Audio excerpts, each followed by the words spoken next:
Hello everyone, আজকে একটি important topic নিয়ে আমি আপনাদের সাথে ডিসকাস করতে এসেছি। আজকে যে টপিকটি নিয়ে আমি ডিসকাস করব সেটি হলো অটিজমটা কি এবং অটিজম আক্রান্ত শিশুদের মধ্যে গ্রিপিং প্রবলেম কেন হয়, গ্রিপিং প্রবলেমের সলিউশন কি। তো চলুন ভিডিওটা স্টার্ট করা যাক। অটিজমটা কি প্রথমেই সবার আগে আমি বলে নেব অটিজমটা অ্যাকচুয়ালি কি। অটিজম কিন্তু একটি নিউরো ডেভেলপমেন্টাল ডিসঅর্ডার, যার কারণে একটি শিশু আর বাকি 5টা শিশুর মতন বিহেভিয়ার করে না। এবারে আপনারা হয়তো বলে থাকবেন আর বাকি 5টা শিশুর মতো বিহেভিয়ার কেন করে না। এই যেমন ধরুন আপনার কোনো কমেন্ট ফলো করে না, যেগুলো নর্মাল আর 5টা বাকি শিশুরা করে থাকে। তো অটিজম আক্রান্ত শিশুরা আপনার কমেন্ট ফলো করবে না, আপনার দিকে আই কন্ট্যাক্ট করবে না, নিজের ইচ্ছা মতন কথা বলবে, আপনি কোনো কিছু জিজ্ঞাসা করলে উত্তর করবে না, এবং বাইরে কোথাও বেরোলে খুব ট্যান্ট্রাম করে, সোশ্যালাইজেশনের প্রবলেম থাকে এই ধরনের শিশুদের মধ্যে, নিজের মতন খেলতে পছন্দ করে, কারোর সাথে খেলতে পছন্দ করে না। এটাই অ্যাকচুয়ালি অটিজমের লক্ষণ।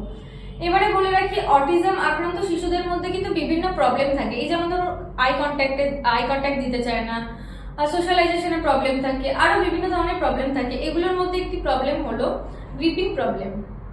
এবারে বলে নিই গ্রিপিং প্রবলেমটা অ্যাকচুয়ালি কি, গ্রিপিংটা কি। আগে সবার আগে এটা জানা দরকার আমাদের গ্রিপিংটা কি। গ্রিপিংটা কিন্তু হচ্ছে হাতের আঙুল তালুর সাহায্যে কোনো কিছুকে শক্ত করে চেপে ধরা।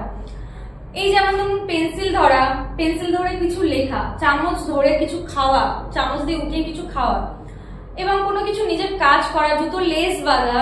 তো এগুলো করতে তো আমাদের গ্রিপিং এর দরকার হয়। এগুলো অ্যাকচুয়ালি গ্রিপিং এর দ্বারা আমরা করে থাকি। ছোট থেকে বড় সবাই আমরা গ্রিপিং এর দ্বারাই এগুলো করে থাকি। এবার গ্রিপিং প্রবলেমটা কি আমি আপনাদের সাথে সেটা শেয়ার করব। গ্রিপিং প্রবলেমটা হলো যেমন ধরুন কোনো শিশু বা কোনো মধ্যবয়স্ক কোনো লোকেরা বা যাই হোক, এই গ্রিপিং প্রবলেমটা কোনো বাচ্চার মধ্যে থাকবে এমনটা তো মানে নেই, বড়দের অনেকের মধ্যেই থাকে এই গ্রিপিং প্রবলেম। গ্রিপিং প্রবলেমটা হচ্ছে কোনো কিছু একটা জিনিস কোনো কিছু শক্ত করে চেপে ধরে আছে। যেমন ধরুন পেন্সিল ধরে আছে, পেন্সিল দিয়ে লিখছে, পেন্সিলটা কয়েক সেকেন্ডের মধ্যে হাত থেকে তার পড়ে গেল। চামচ দিয়ে তুলে কিছু খাচ্ছে, চামচটা হঠাৎ করে হাত থেকে পড়ে গেল। বা জুতো লেস বাঁধতে পারছে না, নিজের প্রয়োজনীয় কাজগুলো নিজে করতে পারছে না, অন্যের হেল্প লাগছে করতে গেলে। তো এই সব কারণেই কিন্তু গ্রিপিং প্রবলেম আমরা বলে থাকি। এইসব যার থাকবে, এই প্রবলেমগুলো যাদের থাকবে তাদের কিন্তু গ্রিপিং প্রবলেম আছে বলে আমরা মনে করে থাকি। এবার বলে রাখি গ্রিপিং প্রবলেমটা কেন হয়। তো চলুন প্রথমে আমি বলে রাখি গ্রিপিং প্রবলেমটা কেন হয়। আমাদের হাত, চোখ এবং মাথার মধ্যে যদি নিয়ন্ত্রণ না থাকে তাহলে কিন্তু গ্রিপিং প্রবলেম হয়। এছাড়াও সেন্সারি ইস্যুর প্রবলেম থাকলেও কিন্তু গ্রিপিং প্রবলেম হয়। সেন্সারি প্রবলেম থাকলে কিন্তু প্রচুর গ্রিপিং প্রবলেম হয়। কোনো বাচ্চা আছে যাদের প্রচুর সেন্সারি ইস্যুর প্রবলেম থাকে, তাদের কিন্তু গ্রিপিং প্রবলেম প্রচুর দেখা দেয়। এছাড়াও মাসেলসে যদি স্ট্রেংথ না থাকে, আমাদের হাতে মাসেলস যদি স্ট্রেংথ না থাকে তাহলে কিন্তু গ্রিপিং প্রবলেমটা দেখা দেয়। চলুন বলে নিই গ্রিপিং প্রবলেমের সলিউশন কি। প্রথমেই বলে রাখি অকুপেশনাল থেরাপির মাধ্যমে আমরা কিন্তু গ্রিপিং প্রবলেম থেকে বেরিয়ে আসতে পারি। কোনো শিশুর ধরো এই ধরনের প্রবলেম হচ্ছে, গ্রিপিং এর প্রবলেম, থেরাপিস্টের সাথে যোগাযোগ করে তারা অকুপেশনাল থেরাপি বা কোনো এক্সারসাইজের মাধ্যমে বা বাজারে মার্কেটে অনেক ধরনের টয় পাওয়া যায় যেগুলো গ্রিপিং প্রবলেম থেকে আমাদের বেরিয়ে আসতে সহায়তা করে। তো এই ধরনের টয়েসের দ্বারা, বিভিন্ন এক্সারসাইজের দ্বারা থেরাপিস্টরা কিন্তু একটি বাচ্চাকে গ্রিপিং প্রবলেম থেকে বার হয়ে আসতে সাহায্য করে থাকে। এবং বাড়িতে বিভিন্ন কাজ করানো উচিত। যেসব বাচ্চাদের এই ধরনের প্রবলেম থাকে তাদেরকে বাড়িতে নিজের কাজটা নিজেকে করানো উচিত।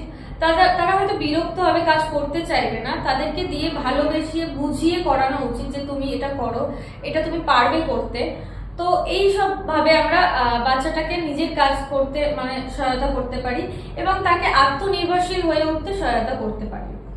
এইভাবে কিন্তু একটি বাচ্চাকে বা কোনো প্রাপ্তবয়স্ক কাউকে গ্রিপিং প্রবলেম থেকে বেরিয়ে আসতে সহায়তা আমরা করতে পারি। এবং আমরা গ্রিপিং প্রবলেম থেকে বেরিয়ে আসতে বিভিন্ন থেরাপি সেন্টারে যোগাযোগ করতে পারি। আমাদের থেরাপি সেন্টারের নাম আইস স্পিচ অ্যান্ড হিয়ারিং ক্লিনিক। আমরা এই সেন্টারে আপনারা যোগাযোগ করতে পারেন আমাদের থেরাপিস্টদের সাথে। আপনাদের যা যা প্রবলেম থাকবে, গ্রিপিং ছাড়াও বাচ্চাদের আরো যে সমস্ত প্রবলেম থাকবে সেই সমস্ত কিছুর আমরা সমাধান দিয়ে থাকি। তো আপনার বাচ্চাদের যদি গ্রিপিং প্রবলেম, সোশ্যালাইজেশন প্রবলেম, আরো বিভিন্ন ধরনের প্রবলেম থেকে থাকে, আপনারা আমাদের সাথে অবশ্যই যোগাযোগ করবেন। Thank you.